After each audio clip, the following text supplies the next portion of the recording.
नमस्कार, news track के Y factor में आपका स्वागत है। मैं हूं योगेश मिश्र। लोकसभा चुनाव की मुनादी के बाद चारों तरफ प्रचार तेज हो गया है। हर तरफ जीत हार के दावे किए जा रहे हैं। पक्ष और विपक्ष के बीच आजमाइश का दौर शुरू हो गया है। पर महाराष्ट्र एक ऐसा राज्य है जहां चुनाव महज जीत हार के लिए नहीं हो रहा है। वहां चुनाव इस बार यह भी तय करेगा असली कौन है और नकली कौन है। यह लड़ाई क्यों शुरू हुई, इसकी भी खास वजह है। मराठा क्षत्रप शरद पवार और उनके भतीजे अजित पवार के बीच असली नकली की जंग चल रही है। यही नहीं, उद्धव ठाकरे और एकनाथ शिंदे के बीच भी असली नकली की लड़ाई ही चल रही है। देखना है, अदालत ने और निर्वाचन आयोग ने भले ही शिवसेना का चुनाव चिन्ह एकनाथ शिंदे को दे दिया हो, पर जनता असली किसे मानती है, किसे खारिज करती है। महाराष्ट्र की यह लड़ाई बेहद दिलचस्प हो गई है, इसलिए महाराष्ट्र के चुनाव को एक नए नज़रिए से देखने की ज़रूरत है। शिवसेना में बगावत के बाद दो गुट बने। एक गुट की अगुवाई मुख्यमंत्री एकनाथ शिंदे के हाथ है, जबकि दूसरे गुट की अगुवाई पूर्व मुख्यमंत्री उद्धव ठाकरे कर रहे हैं। इसी तरह राष्ट्रवादी कांग्रेस पार्टी एनसीपी भी दो फाड़ हो गई है।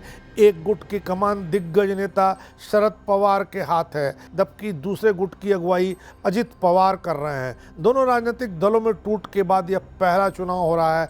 ऐसे में लोकसभा चुनाव के नतीजे इन नेताओं की सियासी ताकत को तय करेंगे। असली कौन है, नकली कौन है, यह भी तय करेंगे। महाराष्ट्र में महाविकास आघाड़ी गठबंधन सरकार की अगुवाई उद्धव ठाकरे के हाथ में थी, पर शिवसेना में हुई टूट के बाद उन्हें मुख्यमंत्री पद से इस्तीफा देना पड़ा। बगावत की अगुवाई करने वाले एकनाथ शिंदे ने भाजपा से हाथ मिला लिया। भाजपा उद्धव ठाकरे के साथ सरकार बना करके बहुत परेशान थी। उसने इस मौके को हाथ से नहीं जाने दिया और उसने एकनाथ शिंदे को मुख्यमंत्री बना करके अपनी सरकार बना ली। अब शिंदे के नेतृत्व वाली शिवसेना को असली शिवसेना की मान्यता मिल चुकी है।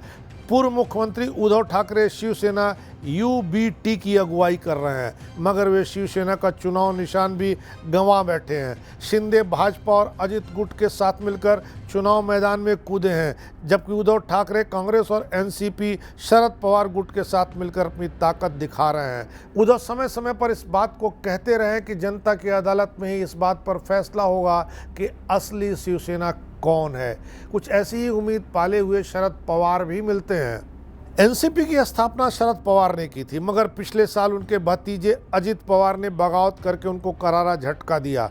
बगावत के बाद अजित पवार ने भाजपा और शिंदे गुट से हाथ मिलाया, राज्य में डिप्टी सीएम पद की शपथ ली। शरद पवार को यह बात कचोटने वाली थी कि उनकी पार्टी के अधिकांश विधायक भी अजित पवार गुट में शामिल हो गए थे। बाद में शरद पवार को उस समय करारा झटका लगा जब उनकी पार्टी का मूल नाम और उनका चुनाव चिन्ह भी उनसे छिन गया था।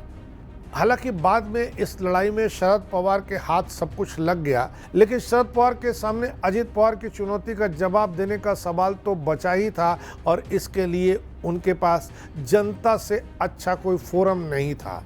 पवार फैमिली का गढ़ माने जाने वाले बारामती लोकसभा क्षेत्र में इस बार चाचा और भतीजे दोनों अपनी अपनी ताकत आजमा रहे हैं। शरद पवार की ओर से बेटी सुप्रिया सुले और अजित पवार की ओर से उनकी पत्नी सुनेत्रा पवार चुनाव में हैं। देखना है इन दोनों में से कौन जीतता है।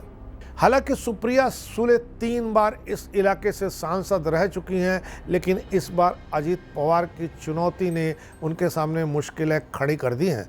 बारामती के चुनाव में आमने सामने सुप्रिया और सुनेत्रा भले हों, लेकिन अग्नि परीक्षा इस चुनाव में शरद पवार और अजित पवार की हो रही है। इस चुनाव के नतीजे बताएंगे कि असली मराठा कौन है, जनता किसके साथ है। अगर बारामती चुनाव में शरद पवार को शिकस्त मिलती है तो शरद पवार की इस पारी का यहीं अंत माना जाएगा और सुप्रिया सुले की सियासत भी यहीं से खत्म होनी शुरू हो जाएगी। लेकिन अगर अजित पवार की पत्नी पराजित होती हैं तो शरद पवार पर मराठा छत्रप का ताज और बड़ा हो जाएगा। महाराष्ट्र के लोकसभा चुनाव में इन चारों सियासी दिग्गजों को अपनी अपनी अग्नि परीक्षा में पास होना इसलिए भी जरूरी है क्योंकि इस चुनाव के नतीजे महाराष्ट्र के विधानसभा चुनाव पर भी असर डालेंगे। इसी साल के अंत में महाराष्ट्र में विधानसभा चुनाव भी होने हैं।